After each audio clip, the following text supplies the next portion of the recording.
무슨 유의에서인지는 모르겠으나 알파벳 순서에서 C와 D는 연속적으로 붙어 있는데 반에 O는 따로 떨어져 있죠. 물론 하플로보다 족보가 먼저겠지만, 지금 보시는 이곳은 텐무지토 왕릉입니다. 아스카에 있고요. 이번 제목은 나당 전쟁은 김씨 왕조와 이씨 왕조 간의 동아시아 국제전이었다. 지금 보시는 이곳은 일본의 교토 아스카촌에 있는 히노쿠마 대내릉입니다. 일본 아스카촌, 일본 나라, 나라 아스카에 있는 히노쿠마 대내릉, 텐무지토 왕릉입니다. 이곳에서 이제 한국인들이 가장 관심을 가질 나당 전쟁 문제를 들고 나오고자 합니다. 이 나당 전쟁은 진신노난, 임신의 난이라고 하죠. 일본의 임신난과 같이 보아야 합니다. 지금 이곳은 텐무왕과 그 안에 지토 여왕이 묻혔다는 곳 대내릉입니다. 텐무지토 왕릉이라고 하는데, 명칭에서도 알 수 있지만 왕과 왕비 무덤 합장릉입니다. 이번 시간에는 텐지와 텐무에 대해서 보도록 하겠습니다. 일본 편 마지막 시간, 그러니까 다음에 오더라도 이번 투어 첫 투어의 이제 마지막 시간이 되겠습니다. 흔히 그 일본 역대 왕들 중에 가장 유명한 이들로 텐지와 텐무를 뽑곤 합니다. 텐지는 다이카게 신, 대하게 신의 중심 인물로서, 그리고 텐무는 중앙 집권제를 확립해 고대 국가 왕정제를 기초 견고한 왕으로 유명합니다.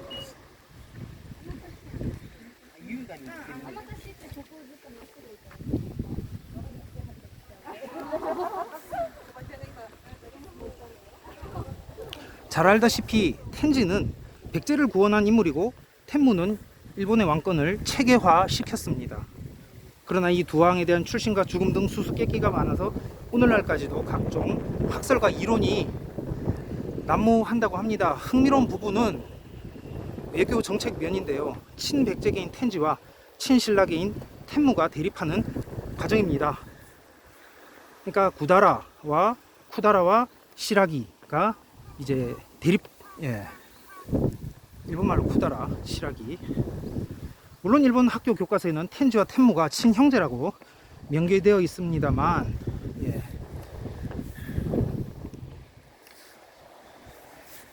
제가 일본에 온 거는 제조상 문제 때문이 아니라, 중국의 소수민족이죠. 한족도 아니야. 중국 소수민족 지구에 소속돼. 투유훈, 토요콘, 그 문제가 아니고 김시성 그 자체 기업 문제 때문이고, 일본에 온 게 김시성 그 자체 문제 때문이고, 그 다음에 또 하나는 이제 또 다른 유대 지파가 일본에 있는가 하는 그 문제 때문입니다. 그래서 왔습니다. 일본에. 일본 서기에서도 텐무가 텐지의 친동생이고 그 어머니가 사이메이라고 분명히 못 박아두었습니다. 그런데 가마쿠라 시대 이후 쓰여진 황년대 약기 등 여러 책에는 남동생이어야 하는 텐무가 형인 텐지보다 3-4살 나이가 많은 것으로 되어 있습니다. 텐무가 죽었을 당시 나이가 73세였다, 65세였다, 56세였다 등등 여러가지 설이 있는데 평균으로 잡아도 텐지보다 나이가 많습니다. 이런 연령 모순의 문제를 본격적으로 제기한 사람이 사자 코쿠메입니다. 신라왕족 김다수야말로 텐무다 라고 주장한 것이죠. 그러니까 텐지와 텐무가 전혀 상관없다라는 견해도 있는 것입니다. 크게 두 주장이 있는데요. 예, 하나는 방금 말한 신라계 도레인이다와 또 하나는 좀 엉뚱한데 영계 소문이 태무왕이라는 견해가 있습니다. 또 다른 견해로는 사이메이가 조메이와 결혼하기 전에 소가시 계열과 관계에 낳은 자식이 태무다 라는 견해가 있습니다. 해서 복잡하지만 출생 문제가 지금까지도 지루하게 계속되고 있는데 일본 서기 기록만으로는 정황을 아는 게 사실상 불가능합니다. 해서 시각을 다르게 해서 다시 추적해야 한다는 것이겠고요. 행정만을 놓고 봤을 땐 태무는 친신라 정책을 시행한 점이 분명히 나타난다는 거. 그러다 보니 임신의 난, 진신논란이 친신라계와 친백제계의 전쟁이다 라고까지 규정하기도 한다는 거. 외교적인 행태를 통해서도 보자는 거. 그 태무 때는 서기 672년에서 686년 태무 때는 당에서 온 사신단은 없고 신라로부터 온 사신단만 무려 15회다. 그러니까 이 태무의 반당, 안티 반당 친신라 정책이 눈에 띕니다. 당시 신라는 당나라와 일전을 치르고 있었는데요. 태무의 정책과 신라의 정치 이데올로기가 일치하고 있다는 것이겠습니다. 물론 텐지는 반신라 친백제계죠. 대표적인 인물입니다. 아무튼 태무계의 움직임에 신라는 적극 호응할 수밖에 없었습니다. 신라는 대당전을 이겨야 하는데 일본이 그 주요한 배후 세력이 될 수 있기 때문입니다. 당나라 입장에서는 일본이 배후에 있을 경우에 전쟁이 장기화될 수 있어서 이 점이 큰 골칫거리였기 때문입니다. 한반도에 장기적으로 묶여있으면 위구르나 티베트 방어가 곤란하기 때문이죠. 결국 신라는 당을 격파하는데요. 그래서 문무왕은 사실 동해의 용왕이 아니라 이제 서해를 지키는 수호신이었습니다. 그런데 이제 이게 삼국유사에서 이상하게 변형이 됐다. 그래서 이전과 이후를 구분해야겠다. 오늘날 그 한국의 왕조, 한반도 통일 왕조는 고려, 조선 둘이다. 근데 그 고려 중에서도 이제 말기에 그 삼국유사 그때부터 그래서 그저는 이게 오늘날 한국의 그런 원형을 찾을 수는 없다. 사실상.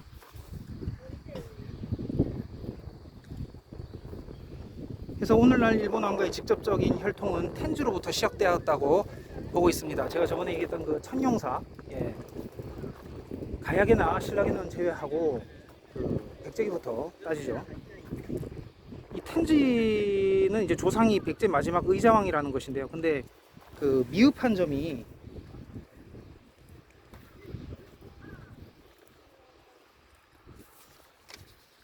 있는데 이제 그 텐무조에 대한 분석입니다.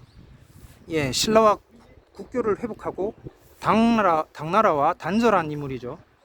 이 텐무 왕조에서 8명의 일왕이 나오는데 이제 물론 그 초대 왕조는 가야계입니다. 무열계가 아니라는 거죠. 이 근처에 보시면은 그 문무 왕릉이라고 또 문무왕 아닙니다. 그러니까 이게 어떤 영상에서는 신라의 문무왕이 일본의 문무왕이냐.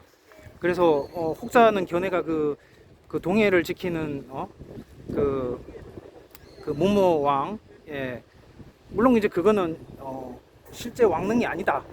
라는 거는 이제 누구나. 그러면은 그 왕릉이 어디냐? 여기 일본에 있다. 문무 왕릉. 일본에 있다.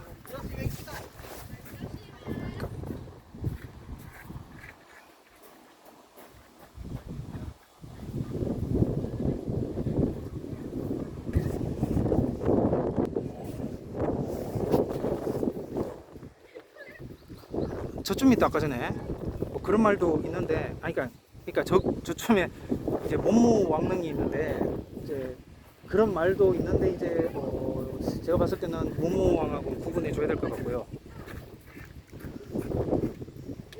아무튼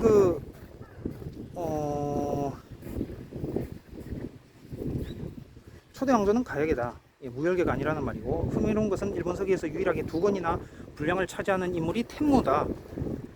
이것은 삼국사기에서 문무왕이 차지하는 비중과 흡사합니다.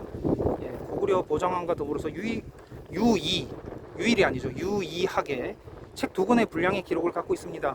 백제는 시조로 설정된 온조왕이 분량이 많은데 물론 이제 신라 문무왕이나 고구려 보장왕에게는 안 되죠. 아무튼 그런 백제 내에서는 온조항이 제일 많은데 분량이, 이것은 백제왕 기록이 얼마나 처참한 수준인지를 알 수 있는 발레이기도 합니다. 일왕가의 흥왕사를 보면 가야의 킴메이 일왕 시기에 이제 가야가 멸망하자 뒤이은 비타스는 백제에서 보낸 왕족이었고, 이후 다시 가야기에서 세 명이 왕자에 올랐지만 살해당하는 등 순환을 겪는데, 이러한 살해 사건들은 가야계를 백제계로 바꾸는 과정에서 발생한 것들입니다. 또 하나의 백제를 일본에 세우고자 한 것이죠. 서기 660년 백제가 망하고 부흥운동도 실패로 끝나 한반도는 신라가 통일하는데, 일본은 백제의 망명왕조가 열도를 지배합니다. 근데 당이 일본을 끌어들여 신라를 치려고 하죠. 이때 일본에서는 텐지와 텐무 간의 전쟁이 일어납니다.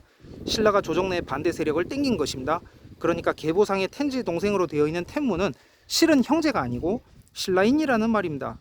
예, 텐무는 신라 세력입니다. 텐무 이후 9대 8명의 왕이 이어졌는데 반이 남자고 반이 여자입니다. 예.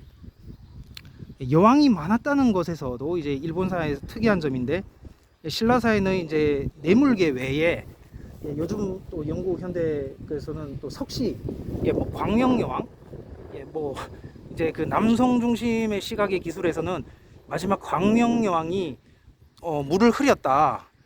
남성 중심 어떤 그 한차이니즈 관점, 광명여왕이 물을 흐렸다. 그래가지고 이래가지고 이제 뭐 뇌물이 쳤다. 뭐 이런 식으로 또 삼국사기 시각에 하겠죠. 뇌물이 말구의 아들이고 미추의 뭐 그 관점, 김부식 그 뭐라고 해야 되죠? 일단은 여기다 억지로 끼워 넣자. 모진? 나 잘 모르겠다. 후대가 연구해라. 일단 여기다 끼워 넣는다. 뇌물을 기말지에다 끼워 넣고 미추에다 끼워 넣고, 그 다음에 이 남성 중심이 이제 때렸다. 근데 뒤에 또 선덕영, 진성영, 진덕영, 선덕, 진덕, 진성영 나오잖아요. 그러니까 안 맞다니까. 안 맞아요. 그래서 석시 마지막에 이제 광명영 어쨌든 간에 막 그 측천무 마냥 확 이렇게 잡고, 그래서 이제 끝나버렸다. 그래서 석시 왕조를 또 되게 비판적으로 보는데, 어쨌든 간에 내물계의 석시가 이제 여성 왕조 일 수 있습니다. 석시가 또 왕들이 많잖아요. 박시파랑, 뒤에 후대 그 사망 경명 경혜 그거는 뻥이고, 그거는 김씨고, 그러니까 모용씨요.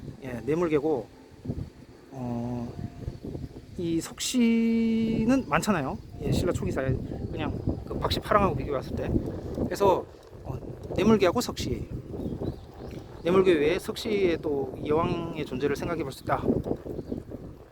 아무튼 이 여왕이 많았다는 것에서 여왕이 많았다는 것도 일본사에서 특이한 점입니다. 그러니까 그 내물계나, 그러니까 석시도 이제 고려 대상이 되지만 당장 내물계만 봐도 이제 일부 일처제가 아니었어요. 근데 무열계 시대 때는 또 일부 일처제였거든요. 통일신라, 해공왕으로 끝나는. 아무튼 여왕이 많았다는 것도 일본사에서 이 대무조가 특이한 점인데, 그러나 자손이 없어서 자연스럽게 대가 끊어집니다. 텐지계는 다시 복귀되고 신라와의 국교는 단절됩니다. 이후 이 덴지계의 혈통이 오늘날까지 이어지고 있으니 텐무 쪽은 제사도 안 지내준답니다. 안티신라 텐지, 그는 신라 입장에서는 성가시죠. 일부에서는 텐지가 의자왕의 아들 부여풍이라고 합니다. 신라 문무왕이 비문에서 자신의 선조로 진백을 언급한 건 유명합니다. 진씨, 그러니까 이 하타시 족단의 진씨족은 미추왕과 연계해서 볼 수 있고, 무열왕은 지금 다루고 있는 텐무하고 엮인다고 하겠습니다. 하타시는 미추와, 그리고 무열왕은 텐무와, 신라 문무왕과, 일본의 문무왕과 헷갈리시면 안 됩니다. 선덕왕과 선덕왕은 헷갈려도 돼. 김향상과 김덕만 헷갈려도 돼. 근데 같은 내물계인데 반해서 이거는 극하면 안 됩니다. 극하면 안 됩니다. 그러면 안 됩니다. 문무왕과 일본의 문무왕은 일단은 구분해 줘야 된다. 아무튼 임신나는 도요토미 히데요시의 일본 통일, 메이지 유신과 더불어 일본 역사의 중요한 분기점이 된 3대 사건으로 꼽힙니다. 이 사건 이후, 그러니까 텐무 왕통이 끊기고 나서 백제계가 재집권한 뒤 일본의 역사는 히데요시와 메이지 왕 등 백제계가 주류를 이루게 됩니다. 그렇기 때문에 중요해서 이곳에 왔습니다. 뭐 혹자는 메이지랑이 뭐 하플로 D 아니냐, 뭐 그런 연구도 있던데 어쨌든 간에 일단은 조문 쪽보다 야요이로, 그러니까 백제개요. 백제개. 예, 야요이 백제개도 있고 신라개도 있고 둘 다 흉노죠. 백제개로. 예, 아무튼 이곳에 오니까 접전이 느껴집니다.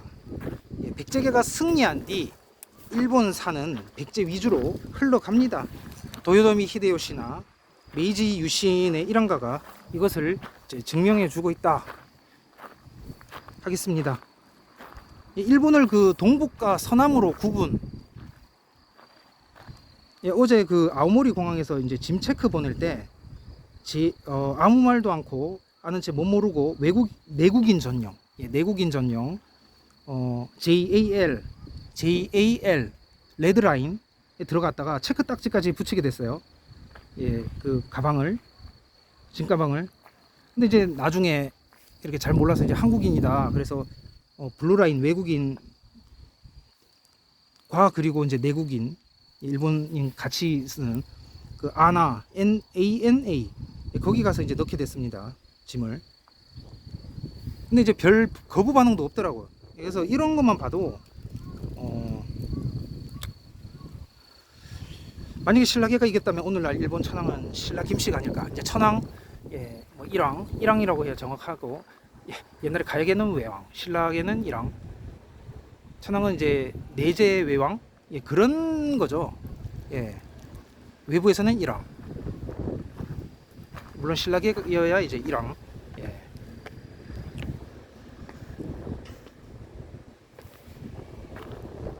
내제 외왕. 예, 한국 사람들은 이런 거 별 신경 안 쓰는데 일본 사람들은 여기 그 정원, 예, 아주 깔끔하게 항상 목숨 걸고 이 정원을 가꾼다고. 예. 한국인들은 잘 이해하지 못하는 그런, 예, 아무튼